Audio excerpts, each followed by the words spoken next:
নমস্কার বন্ধুরা। এবছর প্রথম চন্দ্রগ্রহণ দেখা গিয়েছিল দোলের দিন। বছরের দ্বিতীয় চন্দ্রগ্রহণ হতে চলেছে আগামী 18 সেপ্টেম্বর। ইউরোপ, আফ্রিকা, উত্তর ও দক্ষিণ আমেরিকা থেকে এই গ্রহণ দেখা যাবে এবং এশিয়ার কিছু অংশ থেকেও তা দৃশ্যমান হবে, কিন্তু ভারত থেকে এই গ্রহণ দেখা যাবে না। প্রসঙ্গত, পৃথিবী, সূর্য ও চাঁদের মাঝখানে এলে চন্দ্রগ্রহণ হয়। সেই সময় পৃথিবীর ছায়া চাঁদের ওপরে পড়ে। এবারের গ্রহণ আংশিক, অর্থাৎ চাঁদের একটি অংশ ঢাকা পড়বে আমাদের নীল গ্রহের ছায়ায়।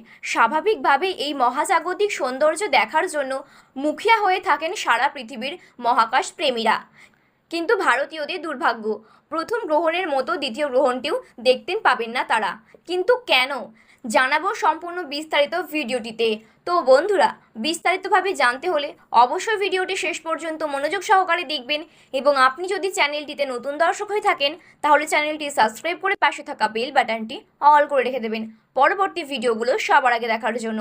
তাহলে চলুন বন্ধুরা, আজকের গ্রহণ সম্পর্কিত ভিডিওটি শুরু করা যাক।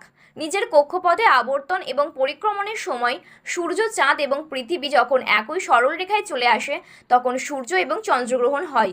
কিন্তু ভারতীয়দের দুর্ভাগ্য, প্রথম গ্রহণের মতোই দ্বিতীয় গ্রহণটি দেখতে পাবেন না তারা। কারণ আসলে সেই সময় চাঁদ থাকবে দিগন্ত রেখার নিচে। 2024 সালের দ্বিতীয় চন্দ্রগ্রহণ ভারতীয় সময়সূচি অনুসারে এই গ্রহণ শুরু হবে সন্ধ্যা 6টা বেজে 11 মিনিটে এবং গ্রহণ সমাপ্ত হবে রাত্রি 10টা বেজে 17 মিনিটে। প্রায় 4 ঘন্টা এই গ্রহণ চলবে। তবে ভারত থেকে সরাসরি চন্দ্রগ্রহণ দেখা না গেলেও আগ্রহী মহাকাশ প্রেমীরা লাইভ স্ট্রিমিংয়ের মাধ্যমে বিশ্বের অন্যত্র হওয়া গ্রহণের সাক্ষী হতে পারবেন। 2024 সালের বাংলাদেশের সঠিক সময়সূচি অনুসারে গ্রহণ শুরু হবে সন্ধ্যে 6টা বেজে 45 মিনিটে এবং গ্রহণ সমাপ্ত হবে রাত্রি 10টা বেজে 45 মিনিটে। এবছর সব মিলিয়ে 5টি গ্রহণ হওয়ার কথা, এর মধ্যে 3টি চন্দ্রগ্রহণ, যার প্রথমটি দেখা গিয়েছিল 24 মার্চ। এবার 18 সেপ্টেম্বর হবে দ্বিতীয় চন্দ্রগ্রহণ। তৃতীয় চন্দ্রগ্রহণটি হবে 17 অক্টোবর। তবে সেটি ভারতে নয়, বিশ্বের কোনো দেশ থেকেই দেখা যাবে না। এছাড়াও দেখা যাবে না দুটি সূর্যগ্রহণ।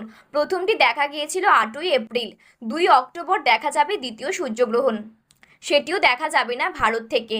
কাজেই সব মিলিয়ে গ্রহণের অনিন্দ সুন্দর দৃশ্য দেখার সুযোগ থেকে বছরের বাকি সময়ও বঞ্চিত হতে হবে ভারতীয়দের।